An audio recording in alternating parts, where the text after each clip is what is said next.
El sol de la tarde caía con fuerza sobre el pequeño vecindario de Riverside High. Era uno de esos días de verano, donde el calor hacía que todo se moviera más lento. Los niños jugaban en las calles con el agua de las mangueras. Las familias caminaban hacia la heladería de la esquina. Todo parecía normal y tranquilo en este lugar donde las casas tenían jardines bonitos y los vecinos se conocían por su nombre.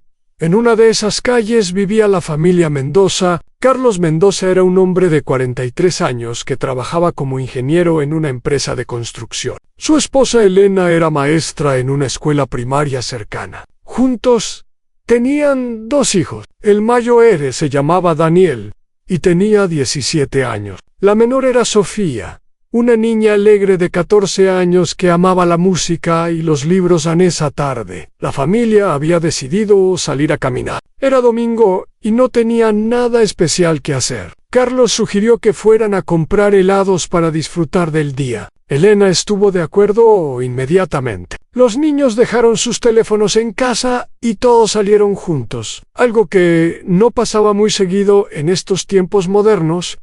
Caminaron por las calles del vecindario, saludando a los vecinos que conocían. El señor Patterson estaba cortando el césped de su jardín. La señora Williams regaba sus flores, como hacía cada domingo. Todo era paz y tranquilidad en Riverside Heights.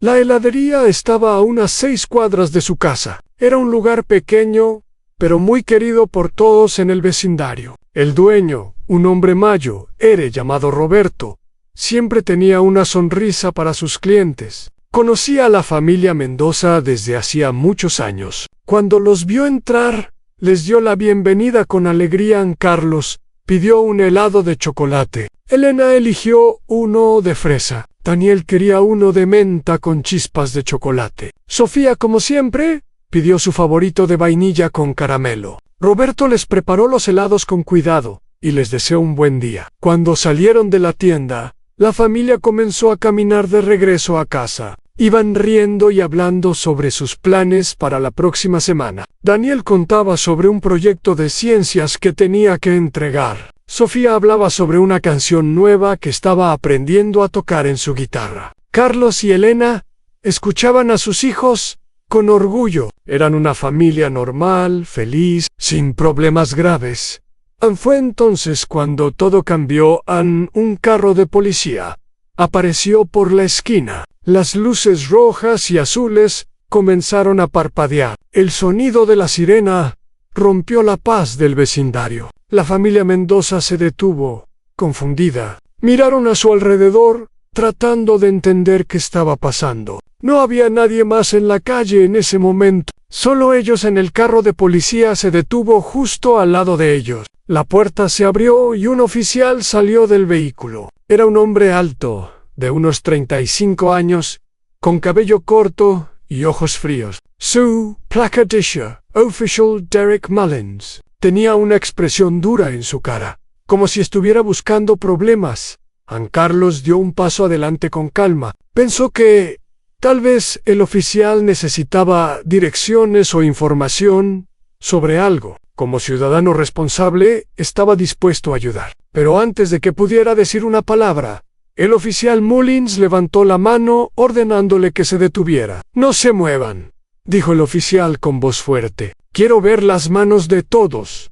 Ahora». Elena sintió un escalofrío recorrer su espalda a pesar del calor. Algo no estaba bien. Ella podía sentirlo. Miró a sus hijos y vio el miedo en sus ojos. Daniel dejó caer su helado al suelo sin darse cuenta. Sofía se acercó más a su madre buscando protección. «Oficial, ¿hay algún problema?», preguntó Carlos con respeto. Su voz era tranquila, aunque por dentro sentía nervios. Había escuchado muchas historias en las noticias. Historias que terminaban mal para familias como la suya. Pero siempre pensó que eso no le pasaría a él. No en su tranquilo vecindario. No a su familia. El oficial Mullins no respondió la pregunta. En lugar de eso, caminó hacia ellos con pasos pesados. Su mano estaba cerca de su arma, aunque no la había sacado todavía. Sus ojos examinaban a la familia como si fueran criminales peligrosos. Recibimos un reporte de actividad sospechosa en esta área, dijo Mullins, pero había algo en su voz que sonaba falso, como si estuviera inventando una excusa. Ustedes coinciden con la descripción. Carlos frunció el ceño. ¿Qué descripción? Eran una familia comiendo helado en un domingo por la tarde. ¿Qué podía ser sospechoso en eso? Pero decidió mantener la calma. No quería hacer nada que pusiera en peligro a su familia. Oficial, vivimos aquí, explicó Carlos. Nuestra casa está a 4 cuadras. Solo salimos a comprar helados. Puedo mostrarle mi identificación si lo necesita. Mullins soltó una risa corta y fría. Era el tipo de risa que no tenía nada de humor. Era una risa de burla, de desprecio. Carlos sintió la rabia crecer dentro de él, pero la controló. Tenía que pensar en sus hijos. Claro que viven aquí, dijo Mullins con sarcasmo. Todos dicen lo mismo. Pongan las manos sobre el carro. Voy a revisar si tienen algo que no deberían. Elena dio un paso adelante. Su instinto de madre era proteger a sus hijos. Oficial, por favor, mis hijos son menores de edad. No hemos hecho nada malo. Solo estamos caminando a casa. Mullins la miró con ojos duros. Señora, le sugiero que se calle y haga lo que le digo, o las cosas van a ponerse muy difíciles para todos ustedes. Las palabras golpearon a Elena como una bofetada. Nunca en su vida alguien le había hablado así. Era una mujer educada, respetuosa, que siempre seguía las reglas. Y ahora este hombre la trataba como si fuera una criminal. Daniel sintió la rabia hervir en su interior. Tenía 17 años. Y ya había visto suficientes videos en internet sobre situaciones como esta. Sabía lo que estaba pasando. Sabía que el color de su piel era la única razón por la que este oficial los había detenido. Quería gritar, quería protestar, pero la mano de su padre en su hombro lo detuvo. «Haz lo que dice», le susurró Carlos a su hijo. «Vamos a estar bien. Solo mantén la calma». La familia se acercó al carro de policía y puso las manos sobre el capó caliente. El metal quemaba bajo el sol de la tarde, pero nadie se quejó. Sofía temblaba de miedo. Las lágrimas comenzaban a formarse en sus ojos. Nunca había experimentado algo así. En su mundo de música y libros, estas cosas no existían. Pero ahora estaba viviéndolo en carne propia. Mullins comenzó a revisar a Carlos primero. Sus manos eran bruscas y sin respeto. Sacó la billetera de Carlos y revisó su contenido. Encontró la licencia de conducir, tarjetas de crédito y una foto familiar. Todo completamente normal. Pero eso no pareció importarle. «¿De dónde sacaste este dinero?», preguntó Mullins, sosteniendo los billetes que Carlos tenía en su billetera. Eran unos $200 que Carlos había sacado del banco para los gastos de la semana. «Es mi dinero», respondió Carlos tratando de mantener la voz firme. «Trabajo como ingeniero. Puedo mostrarle mi tarjeta de empleado si quiere verificar». Mullins ignoró la oferta. En lugar de eso, comenzó a decir cosas que Carlos nunca olvidaría. Palabras llenas de odio y prejuicio. Insultos sobre su origen, sobre su familia, sobre el color de su piel. Cada palabra era como un cuchillo que cortaba profundo. Elena cerró los ojos, tratando de no escuchar. Las lágrimas corrían por las mejillas de Sofía. Daniel apretaba los puños con tanta fuerza que sus nudillos se ponían blancos. Era una pesadilla, una horrible pesadilla de la que no podían despertar. A lo que ninguno de ellos notó fue que no estaban solos. Desde la acera de enfrente, un joven llamado Marcus Thompson había visto todo desde el principio. Marcus tenía 23 años y trabajaba como diseñador gráfico. Había salido a correr esa tarde y se detuvo cuando vio las luces del carro de policía. Al principio pensó que era una parada de tráfico normal. pero cuando vio cómo el oficial trataba a la familia, supo que algo estaba muy mal. Sin pensarlo dos veces, sacó su teléfono y comenzó a grabar. Se mantuvo a una distancia segura, pero aseguró que la cámara capturara todo lo que estaba pasando. Ann Marcus no era el único testigo. La señora Dorothy Williams, la misma anciana que estaba regando sus flores minutos antes, había escuchado la conmoción y salió de su casa. Dorothy tenía 78 años. Había vivido muchas cosas en su vida. Había marchado por los derechos civiles cuando era joven. Había visto el odio y la injusticia de cerca, y reconoció inmediatamente lo que estaba presenciando Ann con pasos firmes.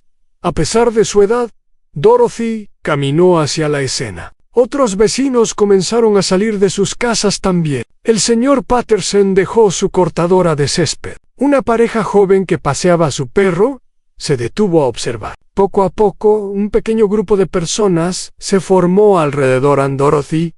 Se acercó lo más que pudo sin interferir con el oficial. «Disculpe, oficial», dijo con voz clara y fuerte. «¿Puedo preguntar cuál es el motivo de esta detención?» Mullins giró su cabeza hacia ella con irritación. «Señora, esto no es asunto suyo. Retroceda ahora mismo». Pero Dorothy no se movió. Había enfrentado hombres más intimidantes que este oficial en su juventud. «Tengo todo el derecho de observar», respondió. «Soy ciudadana de este país y esta es una calle pública. Voy a quedarme aquí y ser testigo de lo que está pasando». La presencia de los testigos pareció molestar a Mullins. Miró a su alrededor y vio los teléfonos grabando. Vio las caras de los vecinos observándolo. Por un momento, algo pareció cambiar en su expresión, pero luego endureció su mirada nuevamente. «Todos ustedes están interfiriendo con un procedimiento policial»,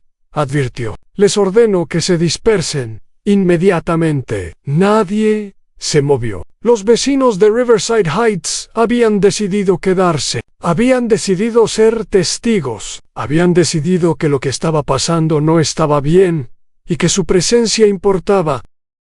Marcus continuó grabando. Su teléfono capturaba cada palabra, cada gesto, cada momento de esta injusticia. No sabía todavía el impacto que este video tendría. No imaginaba que millones de personas lo verían. Solo sabía que tenía que documentar lo que estaba pasando. Ann, el pequeño helado de vainilla de Sofía se había derretido completamente en el suelo. El de Daniel también. Los restos de los helados de Carlos y Elena formaban charcos de colores en la acera caliente. Lo que había empezado como un paseo familiar feliz se había convertido en algo completamente diferente. Mullins terminó de revisar a Carlos y pasó a Elena. Sus manos eran igual de bruscas. Revisó su bolso pequeño donde ella solo llevaba su teléfono, las llaves de la casa y un poco de dinero. No encontró nada porque no había nada que encontrar. «¿Por qué nos está haciendo esto?», preguntó Elena con voz temblorosa. «Somos personas buenas. No hemos hecho nada». Mullins la ignoró. Su silencio era peor que cualquier respuesta. Era como si para él ellos no fueran personas, como si no merecieran una explicación, como si su sufrimiento no importara a Ann. Cuando Mullins se acercó a los niños, Carlos sintió que su corazón se detenía. «Por favor», dijo con voz urgente, «son menores. Mi hija solo tiene 14 años. No puede hacer esto. Puedo hacer lo que sea necesario para mantener la seguridad pública», respondió Mullins fríamente.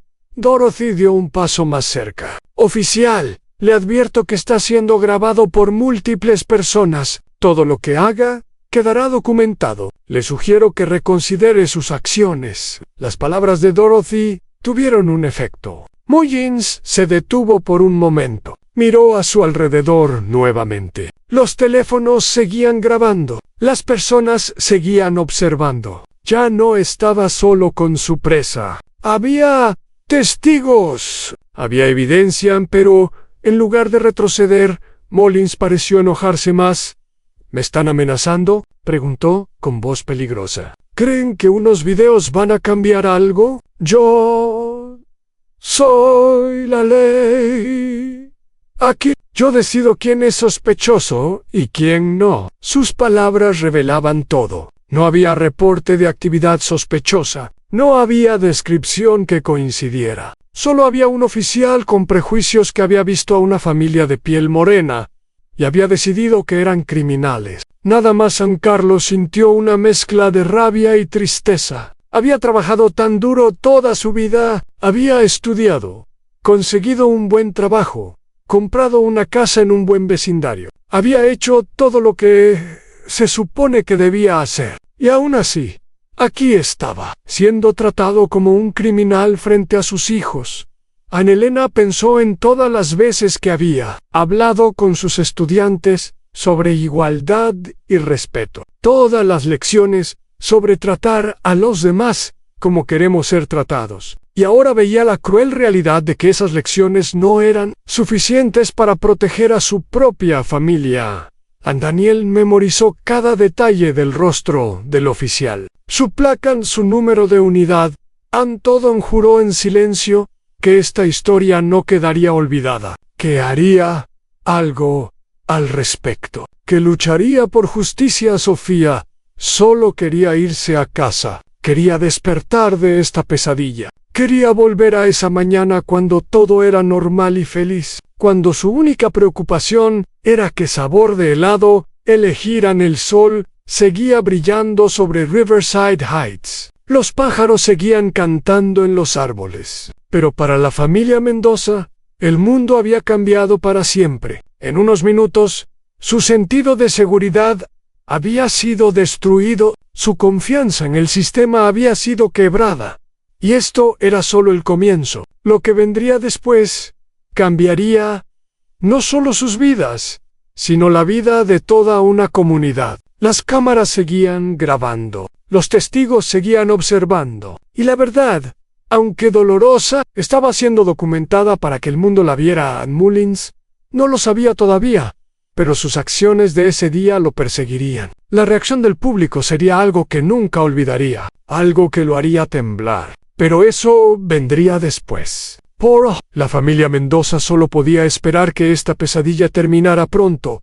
Los minutos pasaban lentamente mientras la familia Mendoza permanecía con las manos sobre el carro de policía. El metal caliente quemaba sus palmas, pero nadie se atrevía a moverse. El oficial Mullins caminaba de un lado a otro, hablando por su radio, aunque nadie en el otro lado parecía responder con urgencia. Marcus Thompson ajustó el ángulo de su teléfono para capturar mejor la escena. Su mano temblaba ligeramente, no por miedo sino por la indignación que sentía. Había visto videos similares en internet tantas veces, había comentado en redes sociales sobre la injusticia, pero vivirlo en persona era completamente diferente. Era real, era visceral, y estaba pasando justo frente a sus ojos.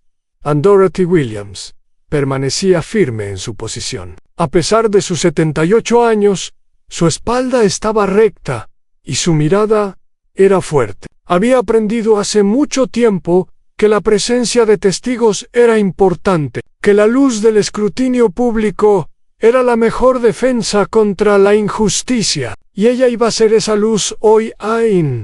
Más vecinos se habían reunido ahora. Había al menos 15 personas observando. Algunos grababan con sus teléfonos, otros simplemente miraban con expresiones de shock e incredulidad. El señor Patterson, un hombre blanco de 60 años que había vivido en el vecindario toda su vida, negaba con la cabeza en desaprobación. «Esto está mal», murmuró Patterson a nadie en particular. «Conozco a los Mendoza, son buenas personas. Esto está completamente mal». Su esposa Marta estaba a su lado. «Deberíamos hacer algo», dijo ella. «No podemos quedarnos aquí sin hacer nada». Patterson asintió y sacó su propio teléfono. Marcó el número de la estación de policía local. Cuando alguien contestó, pidió hablar con un supervisor. Explicó la situación con calma pero con firmeza. Describió lo que estaba presenciando y expresó su preocupación por el comportamiento del oficial. Mientras tanto, Mullins continuaba su actuación. Había revisado a toda la familia y no había encontrado nada, absolutamente nada. Pero en lugar de admitir su error y dejarlos ir, buscaba nuevas formas de prolongar la humillación. «Necesito ver la identificación de todos», demandó, incluyendo los menores. Carlos respiró profundamente. «Mis hijos no tienen identificación oficial. Son menores de edad, pero yo tengo mi licencia de conducir que ya revisó». «No es suficiente», dijo Mullins. «Necesito verificar que viven donde dicen que viven. Van a tener que acompañarme a la estación». Elena sintió que el pánico la invadía. «¿A la estación? No hemos cometido ningún crimen. Eso es lo que vamos a determinar», respondió Mullins. Con una sonrisa fría. Fue en ese momento cuando otro carro de policía apareció en la esquina. Se acercó lentamente y se estacionó detrás del vehículo de Mullins. La puerta se abrió y una oficial salió del carro. Era una mujer de origen asiático de unos 30 años, con expresión profesional y calmada. Su placa dicha oficial Patricia Chun. Chun miró la escena frente a ella. Vio a la familia Mendoza todavía con las manos sobre el carro. Vio al oficial Mullins con actitud agresiva. Vio a los vecinos reunidos grabando con sus teléfonos. Y supo inmediatamente que algo no estaba bien. «Official Mullins», dijo Chen, acercándose. «¿Cuál es la situación aquí?» Mullins se tensó visiblemente. No esperaba compañía. «Tengo todo bajo control, Chun. No necesito refuerzo». «No vine como refuerzo», explicó Chun. «Recibí una llamada de un ciudadano preocupado. Vine a verificar que todo esté en orden». Chen caminó hacia la familia Mendoza. Su actitud era completamente diferente a la de Mullins. Había respeto en su voz cuando habló. «Buenas tardes», dijo Chun. «Soy la oficial Patricia Chun. ¿Pueden explicarme qué está pasando aquí?» Carlos sintió un pequeño rayo de esperanza. «Oficial, estábamos caminando a casa después de comprar helados. El oficial Mullins nos detuvo diciendo que coincidíamos con una descripción de actividad sospechosa, pero no hemos hecho nada malo». Chen asintió y miró a Mullins. «¿Cuál fue el reporte exacto? ¿Tienes el número de caso?» Mullins vaciló. Era claro que no tenía ningún número de caso, porque no había ningún reporte. Todo había sido una mentira, una excusa para detener a una familia inocente, basándose únicamente en su apariencia. «Fue una llamada anónima», dijo Mullins finalmente. «No tengo número de caso todavía». Chun frunció el ceño. Conocía a Mullins. Sabía de su reputación. Había escuchado rumores sobre incidentes anteriores que habían sido encubiertos o ignorados, pero nunca había presenciado nada directamente. «¿Hasta ahora? ¿Y qué encontraste durante el registro?», preguntó Chun. «Nada todavía», admitió Mullins a regañadientes. «Pero iba a llevarlos a la estación para más verificación». Chen negó con la cabeza. «No puedes llevarlos a la estación sin causa probable. No han cometido ningún crimen. No encontraste nada sospechoso. Legalmente deben ser liberados». El rostro de Mullins se puso rojo de rabia. «¿Me estás diciendo cómo hacer mi trabajo, Chun?» «Te estoy recordando la ley», respondió Chun con calma. «Y te recuerdo que hay múltiples testigos y cámaras grabando todo esto». Mullins miró a su alrededor como si recién se diera cuenta de la magnitud de la situación. Los vecinos seguían allí. Los teléfonos seguían grabando. Dorothy Williams lo miraba con ojos que parecían ver directamente a través de él. Por un largo momento, nadie habló. La tensión en el aire era palpable. Sofía seguía llorando silenciosamente. Daniel mantenía los ojos fijos en el suelo. Elena sostenía la mano de su hija con fuerza. Carlos esperaba, sin saber qué pasaría después. Finalmente, Mullins dio un paso atrás. «Bien, dijo con voz amarga. Pueden, por ahora no, corrigió Chun. Pueden irse en punto, no hay caso aquí. No, hey, esta detención termina ahora.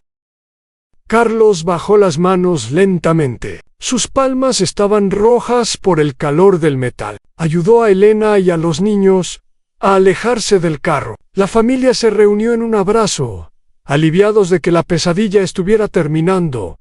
Pero Mullins no había terminado. Antes de subirse a su carro, miró a la familia con ojos llenos de odio. Los estaré vigilando, dijo en voz baja, pero lo suficientemente fuerte para que escucharan. Personas como ustedes siempre terminan mostrando su verdadera naturaleza.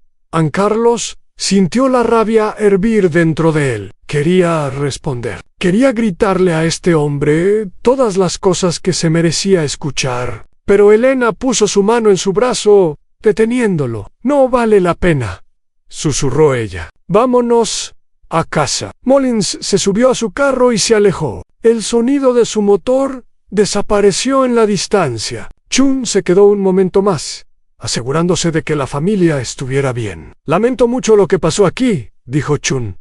Sinceramente, esto no debería haber sucedido. Carlos asintió. Gracias por intervenir, oficial. Apreciamos lo que hizo. Chen les dio su tarjeta. Si quieren presentar una queja formal, este es el número. Tienen todo el derecho de hacerlo. Y con todos los videos que se grabaron hoy, tienen evidencia sólida. Después de que Chun se fue, los vecinos se acercaron a la familia. Dorothy fue la primera en llegar. Abrazó a Elena como si fueran viejas amigas, aunque apenas se conocían. Lo que les hicieron fue horrible, dijo Dorothy. Pero no están solos. Toda esta comunidad los apoya. Marcus también se acercó, se presentó y explicó que había grabado todo desde el principio. Tengo el video completo, dijo. Si lo necesitan para algo, soy su testigo. Otros vecinos ofrecieron palabras de apoyo. El señor Peterson se disculpó, como si el comportamiento de Mullins fuera culpa suya. No todos somos así, dijo con tristeza. Ese hombre no nos representa. La familia agradeció a todos. Y finalmente comenzó el camino a casa. Las 4 cuadras que antes parecían tan cortas, ahora se sentían eternas. Nadie habló durante el trayecto. El silencio era pesado, lleno de emociones no expresadas, aun cuando llegaron a su casa. Carlos cerró la puerta detrás de ellos y, por fin, se sintieron seguros. Sofía corrió a su cuarto y se encerró. Podían escucharla llorar a través de la puerta. Daniel se sentó en el sofá con la mirada perdida. Todavía procesando lo que había pasado, Elena fue a la cocina y se sirvió un vaso de agua. Sus manos temblaban tanto que derramó parte del agua. Carlos la siguió y la abrazó por detrás. Por un largo momento simplemente se sostuvieron el uno al otro. ¿Por qué?, preguntó Elena con voz quebrada. ¿Por qué nos pasó esto a nosotros? Carlos no tenía una buena respuesta. No había lógica en el odio. No había explicación racional para el prejuicio. Solo existía como una enfermedad que infectaba a algunas personas y las convertía en monstruos. Vamos a hacer algo al respecto, dijo Carlos finalmente. No vamos a quedarnos callados. Vamos a presentar esa queja. Vamos a asegurarnos de que ese hombre enfrente consecuencia. Elena asintió. Pero primero, nuestros hijos. Tenemos que hablar con ellos. Tenemos que ayudarlos a procesar esto. Esa noche fue larga y difícil. La familia se reunió en la sala y habló sobre lo que había pasado. Sofía expresó su miedo y confusión. No entendía por qué alguien los odiaría sin conocerlos. Daniel expresó su rabia y frustración. Quería justicia. Quería que el mundo supiera lo que ese oficial había hecho. Carlos y Elena escucharon a sus hijos. Les explicaron que el racismo era algo que desafortunadamente existía en el mundo, que no era culpa de ellos, que no habían hecho nada malo, que eran valiosos y dignos de respeto sin importar lo que otros pensaran. Lo importante, dijo Carlos, es que nos tenemos los unos a los otros. que no estamos solos y que vamos a luchar por lo correcto. Mientras la familia Mendoza trataba de sanar en su hogar, algo estaba sucediendo en el mundo digital. Marques Thompson había llegado a su casa y había revisado el video que grabó. La calidad era buena, el audio era claro. Cada palabra de Mullins, cada insulto, cada muestra de prejuicio estaba perfectamente documentada.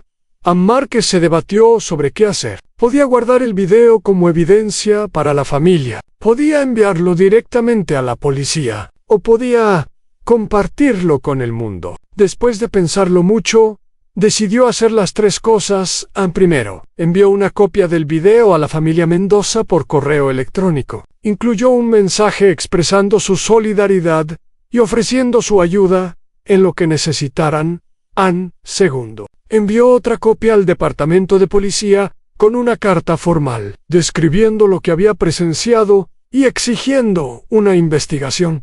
Y tercero, subió el video a todas sus redes sociales. En su publicación, describió brevemente lo que había pasado, identificó el lugar y la fecha, etiquetó cuentas de noticias locales y organizaciones de derechos civiles. Esto pasó hoy en mi vecindario, escribió Marco. Una familia inocente fue atacada por un oficial racista. Tenemos que hacer algo. Esto no puede seguir pasando. El video comenzó a circular lentamente al principio. Algunos amigos de Marcas lo compartieron. Luego, amigos de amigos. A las pocas horas, tenía miles de vistas. Los comentarios comenzaron a llegar, la mayoría expresando indignación y apoyo a la familia. Otros vecinos que habían grabado también subieron sus videos. Cada uno ofrecía un ángulo diferente. Juntos, creaban una imagen completa de lo que había sucedido. No había forma de negar lo que Mullins había hecho. La evidencia era abrumadora. Al día siguiente, una estación de noticias local contactó a Marcas. Querían hacer una historia sobre el incidente. Marcas les dio la información de contacto de la familia Mendoza, respetando que era su decisión, si querían hablar públicamente o no. Carlos y Elena discutieron la opción. Parte de ellos quería mantener su privacidad, no querían convertirse en el centro de atención, no querían que sus hijos fueran expuestos al escrutinio público. Pero otra parte de ellos sabía que hablar era importante, que su historia podía ayudar a otros, que el silencio solo protegía a los abusadores. Después de una larga conversación con sus hijos, la familia decidió hablar. Daniel y Sofía querían que el mundo supiera lo que había pasado, querían que Mullins enfrentara consecuencias, querían que otros supieran que no estaban solos. La entrevista se grabó en su casa. El reportero fue respetuoso y compasivo. Hizo preguntas que permitían a la familia contar su historia con sus propias palabras. No trató de sensacionalizar ni de distorsionar. Simplemente dejó que la verdad hablara por sí misma. Cuando la historia salió al aire esa noche, el impacto fue inmediato. El video de Marcas, que ya tenía cientos de miles de vistas, explotó. Millones de personas lo vieron en cuestión de horas. El nombre de Derek Mullins se volvió tendencia en las redes sociales. El hashtag Justicia para los Mendoza comenzó a aparecer en todas partes. Las reacciones fueron intensas. La mayoría de las personas expresaban apoyo e indignación. Exigían que Mullins fuera despedido y procesado. Compartían sus propias historias de encuentros similares. El incidente había tocado un nervio profundo en la sociedad, pero también había voces negativas. Personas que defendían a Mullins sin conocer los hechos. Personas que atacaban a la familia Mendoza con más odio y prejuicio. Trolls en Internet que se alimentaban del dolor ajeno. Era el lado oscuro de la viralidad. Carlos trataba de proteger a su familia de los comentarios negativos, pero era imposible escapar completamente. Daniel había visto algunos de los ataques en línea. Le dolían, pero también lo motivaban más a luchar por justicia. Al segundo día después del incidente, periodistas de todo el país llegaban a Riverside Heights. Camionetas de noticias se estacionaban frente a la casa de los Mendoza. Reporteros tocaban su puerta constantemente. El pequeño vecindario tranquilo se había convertido en el centro de una tormenta mediática. Ann Dorothy Williams dio múltiples entrevistas. Con su experiencia del movimiento de derechos civiles, proporcionaba contexto histórico y perspectiva. Esto no es nuevo, decía. Esto ha estado pasando por generaciones. Lo único nuevo es que ahora tenemos cámaras para documentarlo. La presión sobre el departamento de policía era inmensa. El jefe de policía, un hombre llamado Robert Harrison, se vio obligado a dar una conferencia de prensa, con cámaras de todo el país enfocándolo. Harrison anunció que se había abierto una investigación interna sobre las acciones del oficial Mullins. Tomamos estas acusaciones muy en serio, dijo Harrison. Creemos en la justicia y la rendición de cuentas. Si se determina que hubo mala conducta, habrá consecuencia. Pero para muchos, estas palabras no eran suficientes. Habían escuchado promesas similares antes. Habían visto investigaciones que terminaban sin consecuencia. El escepticismo era alto. Mientras tanto, Derek Mullins había sido suspendido con pago mientras duraba la investigación. Se había refugiado en su casa, evitando a los medios, pero incluso en su escondite podía sentir el peso del juicio público sobre él. Sasaxi, que en su mente distorsionada habían sido justificadas, ahora eran expuestas al mundo como lo que realmente eran racismo puro y simple. Y esto era solo el comienzo. La comunidad se estaba organizando, las voces se estaban uniendo, y la familia Mendoza, aunque herida, se mantenía fuerte. La batalla por la justicia apenas comenzaba. A una semana había pasado desde el incidente en Riverside Heights. Lo que comenzó como un paseo familiar para comprar helados se había convertido en un movimiento nacional. El video de marcas había superado los 20 millones de vistas. La historia de la familia Mendoza había sido cubierta por todos los medios importantes del país, y la comunidad se había unido de maneras que nadie había anticipado. El parque central de Riverside Heights, normalmente tranquilo y casi vacío, estaba lleno de personas esa mañana de sábado. Cientos de vecinos se habían reunido para una protesta pacífica organizada por Dorothy Williams y otros líderes comunitarios. Llevaban carteles con mensajes de justicia y solidaridad. Cantaban canciones que Dorothy recordaba de sus días marchando junto a los grandes líderes del pasado a la familia. Mendoza estaba presente, pero se mantenían hacia un lado, observando con una mezcla de gratitud y asombro. Nunca imaginaron que su experiencia traumática inspiraría tal respuesta. Carlos sostenía la mano de Elena mientras veían a personas de todas las edades, razas y orígenes unidos por una causa común. Daniel estaba más adelante en la multitud, ayudando a organizar a los jóvenes. Había encontrado un propósito en medio del dolor. Había conectado con otros jóvenes activistas y juntos habían creado una página en redes sociales para documentar y compartir historias similares. En solo una semana, habían recibido cientos de testimonios de familias que habían experimentado abusos similares. Ann Sofía, aunque todavía luchaba con el trauma, había encontrado consuelo en la música. Había escrito una canción sobre lo que su familia había vivido. Era simple y honesta, llena de dolor, pero también de esperanza. Algunos amigos la habían animado a compartirla en línea, pero ella todavía no se sentía lista.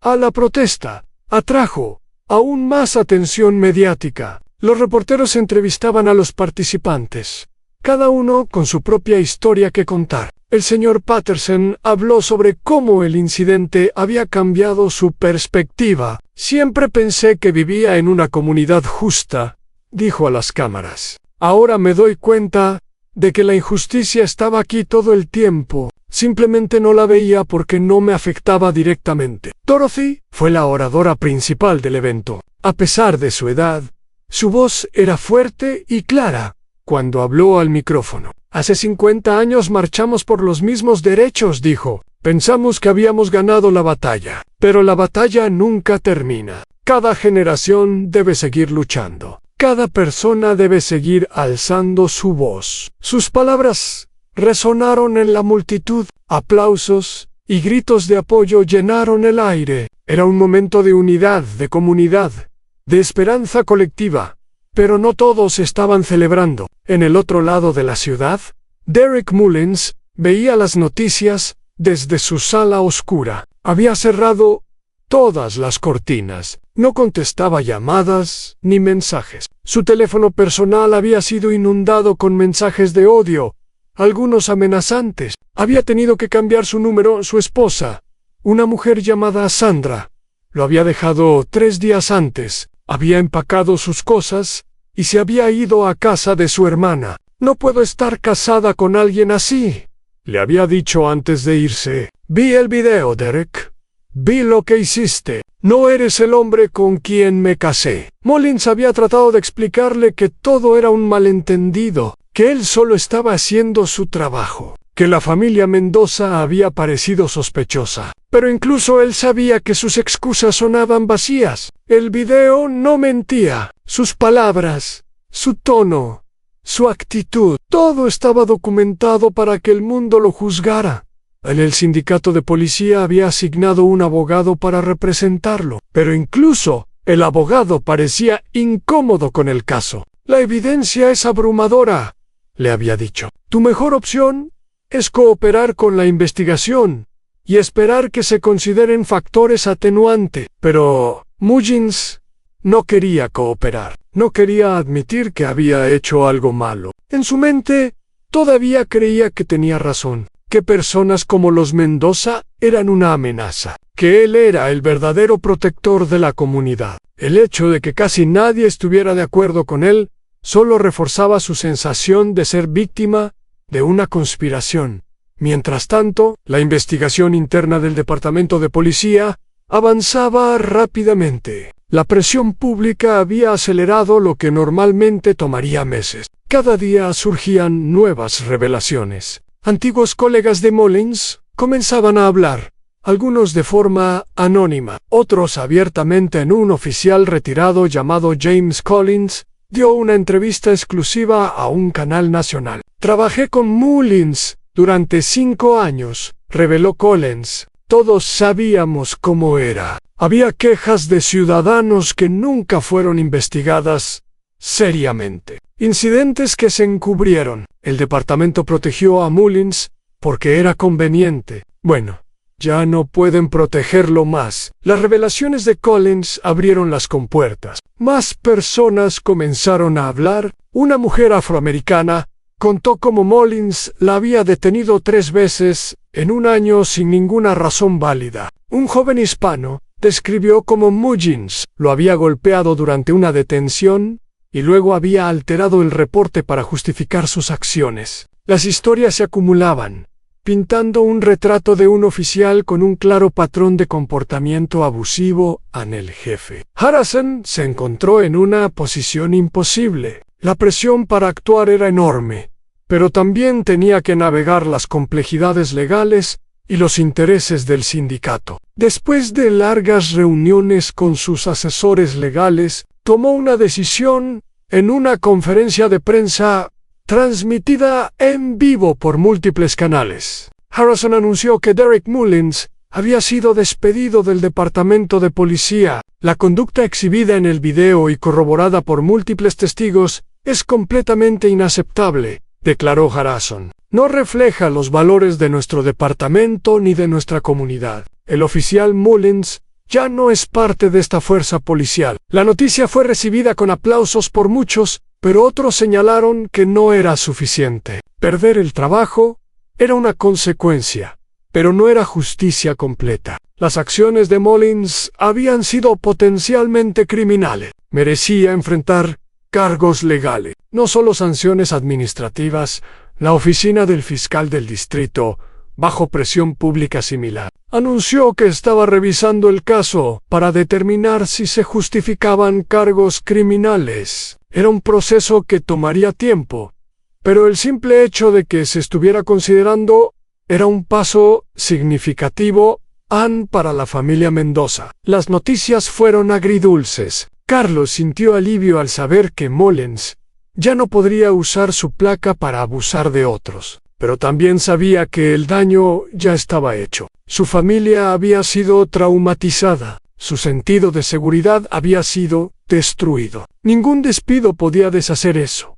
Eso en Elena se enfocaba en la recuperación de sus hijos. Sofía había comenzado a ver a una terapeuta especializada en trauma. Las sesiones estaban ayudando, pero el proceso era lento. Algunas noches, Sofía todavía tenía pesadillas. Todavía se ponía nerviosa cuando veía a carros de policía. El miedo se había instalado profundamente en ella. Daniel canalizaba su dolor de manera diferente. Se había convertido en un activista vocal, usando su plataforma en redes sociales para amplificar voces de otros que habían experimentado injusticias similares. Había comenzado a trabajar con organizaciones de derechos civiles, aprendiendo sobre la historia del movimiento y las tácticas efectivas para crear Cambio Ancuna, una organización nacional de derechos civiles. Contactó a la familia ofreciendo representación legal gratuita. Después de reunirse con varios abogados, los Mendoza decidieron aceptar la ayuda. Presentaron una demanda civil contra Derek Mullins, el departamento de policía y la ciudad. La demanda alegaba violación de derechos civiles, detención ilegal y angustia emocional. No es por el dinero, explicó Carlos en una entrevista. Es para establecer un precedente, para que otros oficiales sepan que habrá consecuencias, para que otras familias no tengan que sufrir lo que nosotros sufrimos. La demanda añadió otra capa de presión sobre el sistema. Los abogados de la ciudad intentaron negociar un acuerdo rápido, pero la familia rechazó las ofertas iniciales. Querían transparencia, querían reformas, querían que el mundo viera exactamente lo que había pasado y por qué durante este tiempo. La comunidad de Riverside Heights experimentó su propia transformación. El incidente había expuesto divisiones que siempre habían existido pero que rara vez se discutían. Había forzado conversaciones incómodas, pero necesarias sobre raza, poder y justicia.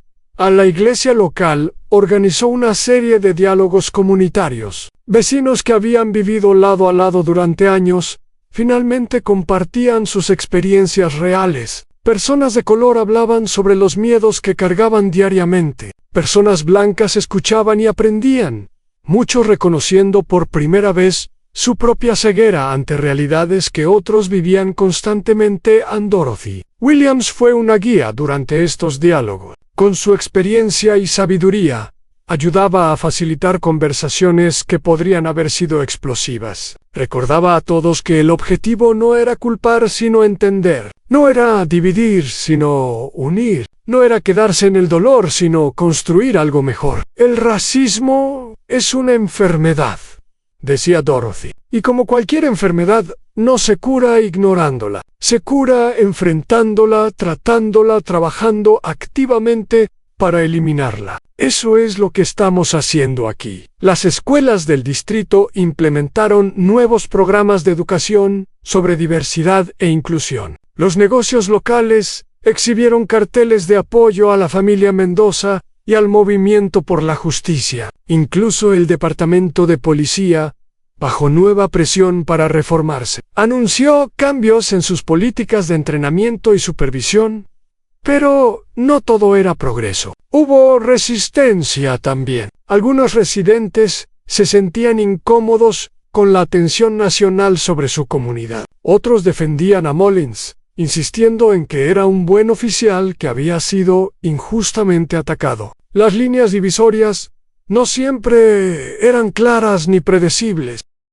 Una noche, alguien vandalizó el jardín de los Mendoza. Pintaron palabras de odio en su cerca, rompieron las ventanas de su carro. Fue un recordatorio brutal de que el odio no desaparecía simplemente porque la mayoría lo rechazaba. Siempre había personas dispuestas a actuar sobre sus peores impulsos, La policía investigó el vandalismo, pero nunca encontró a los responsables. La familia instaló cámaras de seguridad y un sistema de alarma. Vecinos organizaron patrullas nocturnas voluntarias para vigilar la calle. La comunidad se cerró alrededor de los Mendoza como un escudo protector. An Carlos consideró mudarse. Había noches en que se preguntaba si valía la pena seguir viviendo en un lugar donde habían sufrido tanto. Pero Elena lo convenció de quedarse. Si nos vamos, ellos ganan, dijo. Esta es nuestra casa, nuestra comunidad. No vamos a dejar que el odio nos expulse. Sofía finalmente decidió compartir su canción. Con la ayuda de un amigo que sabía editar videos,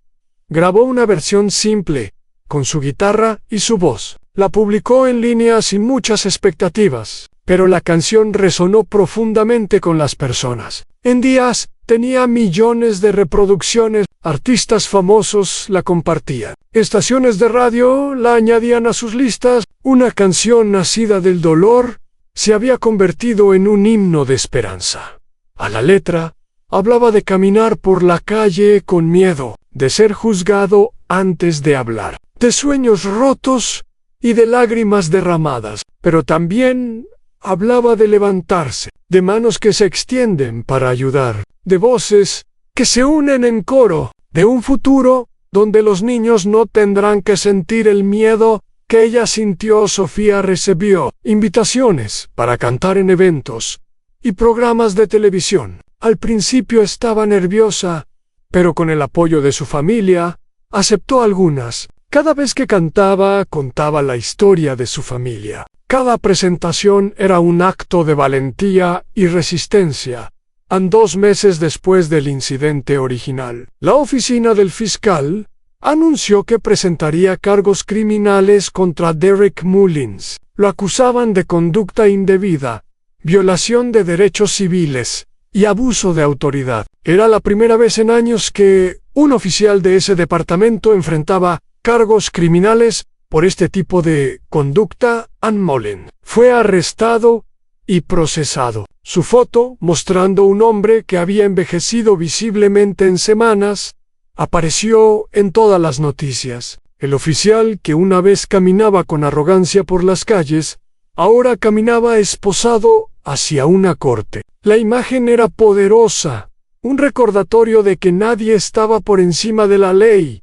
El juicio se programó para meses después. Los abogados de ambos lados preparaban sus casos. La familia Mendoza sabía que tendrían que testificar, que tendrían que revivir el trauma frente a un jurado, pero estaban dispuestos. Habían llegado demasiado lejos para retroceder. Ahora, la noche antes de que comenzara el juicio, la familia se reunió en su sala. Miraron juntos las fotos de ese día de verano, antes de que todo cambiara. Fotos de helados derretidos y sonrisas inocentes. Fotos de una vida que ya no existía, pero que había dado paso a algo diferente. Pase lo que pase mañana, dijo Carlos, estoy orgulloso de nosotros, de cómo hemos manejado esto, de cómo hemos permanecido unidos. Elena asintió. Somos más fuertes de lo que sabíamos, y no estamos solos. Daniel miró a su hermana menor. Sofía, tu canción ha ayudado a tantas personas. Eso es algo increíble. Sofía sonrió tímidamente. Solo quería que otros supieran que no están solos, que está bien sentir miedo,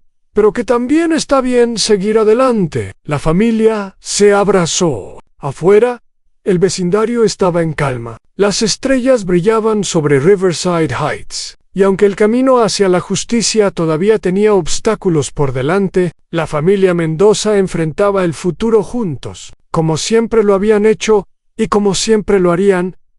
El edificio del Tribunal del Condado se alzaba imponente contra el cielo gris de otoño. Había pasado casi 6 meses desde aquel día de verano que cambió todo. Ahora, la familia Mendoza caminaba hacia las puertas del tribunal, rodeados por una multitud de simpatizantes y periodistas. Era el primer día del juicio contra Derek Mullins, y todo el país estaba observando. An Carlos caminaba adelante, sosteniendo firmemente la mano de Elena, Detrás de ellos venían Daniel y Sofía, flanqueados por los abogados del equipo legal. Dorothy Williams estaba presente también, su bastón golpeando el suelo con cada paso decidido. Marques Thompson caminaba cerca, esta vez sin su teléfono grabando, simplemente como un amigo y aliado a las cámaras de noticias capturaban cada momento. Los periodistas gritaban preguntas que la familia ignoraba educadamente. Habían aprendido a navegar la atención mediática, a mantener su dignidad a pesar de la invasión constante a su privacidad dentro del tribunal. El ambiente era solemne y tenso. Los bancos de espectadores estaban llenos hasta el límite permitido. Habían tenido que usar un sistema de sorteo para distribuir los asientos disponibles. Cientos de personas que no pudieron entrar se quedaron afuera. Siguiendo el juicio a través de transmisiones en vivo, Derek Mullins ya estaba sentado en la mesa de la defensa. Cuando la familia Mendoza entró, lucía diferente del hombre arrogante que habían visto ese día de verano. Había perdido peso. Su cabello mostraba más canas. Sus ojos, antes fríos y despectivos, ahora parecían hundidos y cansados. Llevaba un traje gris que no le quedaba del todo bien, probablemente comprado apresuradamente para la ocasión cuando los Mendoza pasaron cerca de él hacia sus asientos. Mullins no los miró. Mantuvo la vista fija en la mesa frente a él, sus manos entrelazadas tan fuertemente que los nudillos estaban blancos. Era difícil saber si era vergüenza, arrepentimiento o simplemente la obstinación de un hombre que se negaba a admitir su culpa a la jueza. Margaret Thompson entró en la sala y todos se pusieron de pie. Era una mujer afroamericana de 60 años con una reputación de ser justa pero firme. Había presidido casos de alto perfil antes y sabía cómo manejar la presión mediática sin permitir que afectara la justicia.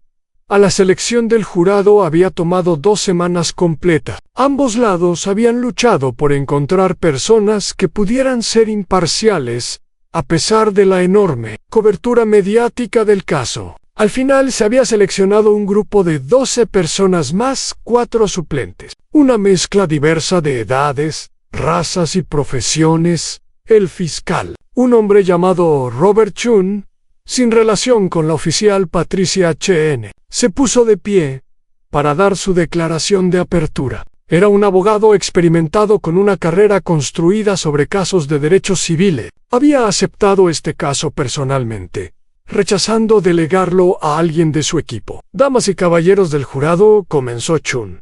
Lo que van a ver y escuchar en este juicio no es complicado. No requiere conocimientos legales avanzados para entenderlo. Es la historia simple de un hombre que usó su placa y su uniforme como armas para aterrorizar a una familia inocente. Chun caminó lentamente frente al jurado mientras hablaba. Su voz era clara y medida, cada palabra elegida con precisión. Derek Mullins no detuvo a la familia Mendoza porque tuviera una razón legítima. No había ningún reporte de actividad sospechosa. No había ninguna descripción que coincidiera. Lo que había era prejuicio. Lo que había era odio. Lo que había era un hombre que vio a una familia de piel morena y decidió, sin ninguna evidencia, que eran criminales. El fiscal continuó describiendo los eventos de ese día. Preparando al jurado para la evidencia que presentaría, habló del video que millones habían visto, de los insultos raciales documentados, de la humillación pública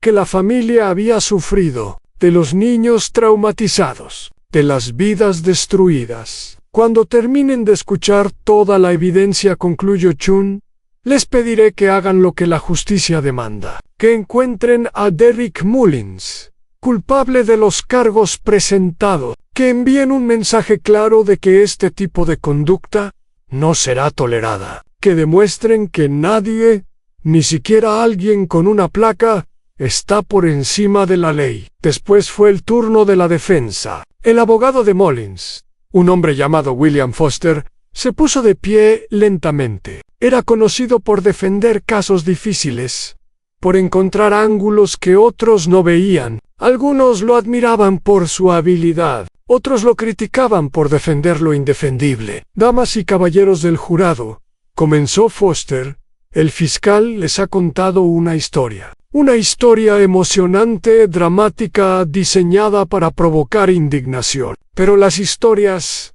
no son evidencia. Las emociones no son hechos. Y su trabajo aquí es evaluar los hechos. Foster argumentó que Mullins había actuado dentro de los límites de su entrenamiento policial. Que la detención, aunque quizás incómoda, no había sido ilegal. Que las palabras dichas en el calor del momento no constituían un crimen, que su cliente estaba siendo perseguido por la opinión pública, no por verdaderas violaciones de la ley. Derek Mullins dedicó 15 años de su vida al servicio público.